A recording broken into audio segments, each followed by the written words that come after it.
Ya, selamat pagi pemirsa.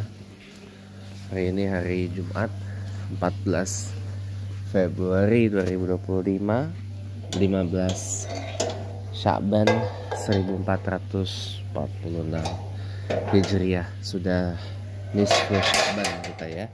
Yaumul nisfu Sya'ban. Hari nisfu Sya'ban. Kalau semalam kita baru merayakan malam nisfu Sya'ban, sehingga bulannya adalah bulan purnama yang menemani kita pada malam nisfu Sya'ban sepanjang malam hingga pagi hari ini ya. Kawan-kawan semuanya, ini viral tentang efisiensi anggaran, yang menimbulkan efek di pendidikan ya. Ada yang mengatakan efisiensi anggaran pendidikan mengakibatkan uang kuliah tunggal atau UKT itu bisa naik dan mahal, sehingga terancam akan banyak orang yang tidak bisa melanjutkan ke pendidikan tinggi karena sudah pasti akan mahal sekali ya. Saya benarkan apa kata teman-teman gitu loh, yang mengatakan memang sengaja anggaran pendidikan itu dipotong, uang kuliah dibikin mahal gitu ya. Betul, ini sama kayak apa yang dilakukan oleh penjajah Belanda dulu melalui VOC-nya atau VOC-nya, yaitu dengan memahalkan pendidikan agar rakyat pada waktu itu ya, rakyat pribumi Nusantara, sekarang rakyat Indonesia itu makin bodoh, biar makin mudah untuk dibodohi, biar makin mudah untuk digoblokin, biar makin mudah untuk ditipu dan ditololin gitu loh ya. Karena kalau rakyatnya pada pintar, pada pandai, pada cerdas gitu kan, ya mohon maaf gitu ya, nanti akan memimpin sebuah gerakan yang ditakuti oleh pemerintah. Apa itu? Gerakan resistensi, gerakan perlawanan. Bukan hanya sekedar oposisi, lebih dari sekedar oposisi. Tapi gerakan resistensi, resistance, perlawanan. Itu loh. Terhadap pemerintahan. Orang pada makin pintar, makin pandai, sehingga nggak bisa lagi dibodoh-bodohi dan ditipu-tipu oleh janji-janji kampanye dan program-program pemerintahan yang tidak make sense at all gitu loh. Mau tahu nggak the biggest scam ever exist in Indonesia? Penipuan terbesar yang ada di Indonesia, mau tahu nggak apa? Saya kasih tahu ya.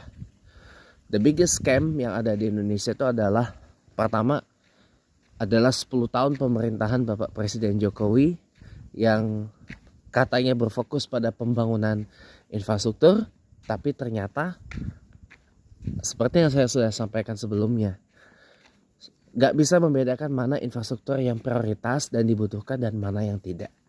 Lihat, ada beberapa bandara-bandara yang tidak operasional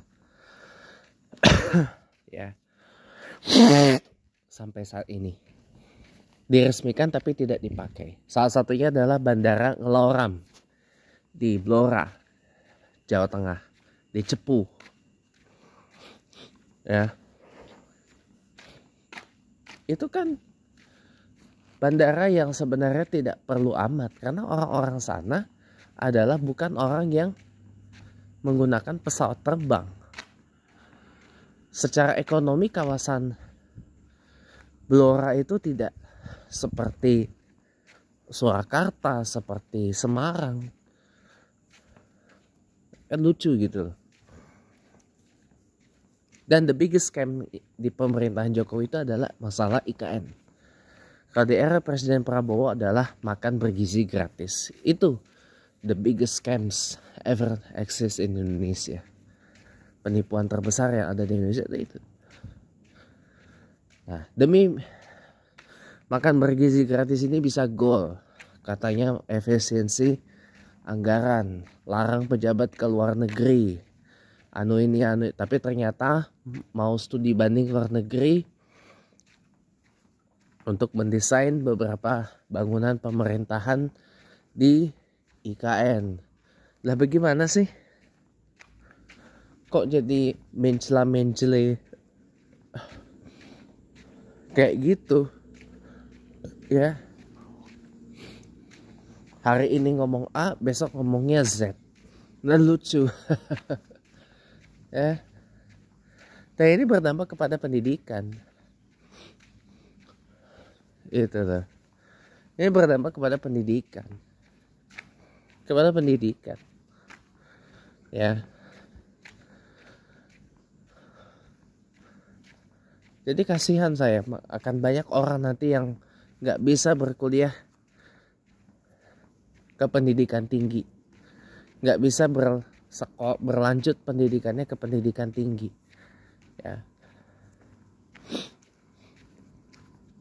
Kenapa? Makin banyak orang yang lulus dari perguruan tinggi, makin banyak orang yang pintar, yang pandai, yang tinggi pendidikannya akan sulit untuk dibodohi, akan sulit untuk diakalin dibanding dengan orang yang pendidikannya rendah.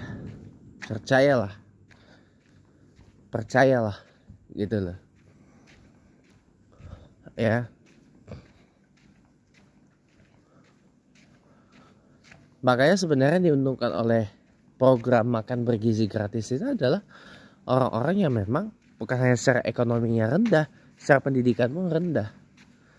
Nah mereka kan nggak tahu ternyata makan bergizi gratis pun ya seperti itu. Dan akhirnya banyak yang menolak, tidak memerlukan makan bergizi gratis, tapi perlunya adalah pendidikan gratis. Itu harusnya yang benar itu adalah bukan efisiensi, maksimalisasi anggaran. Kemana royalti dari sumber daya alam, mineral kita yang katanya telah dikomersilkan itu, ya, telah dikomersilkan dan ya sudah aman.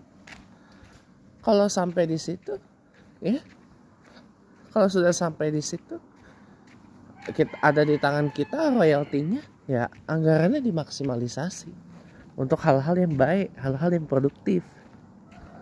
Itu loh, ya. Jadi saya turut prihatin lah atas musibah yang terjadi. Semoga saja bisa ketemu jalan keluar yang terbaik untuk mengakhiri skandal ini gitu ya. Terima kasih telah menonton dan sampai jumpa lagi di kesempatan lain.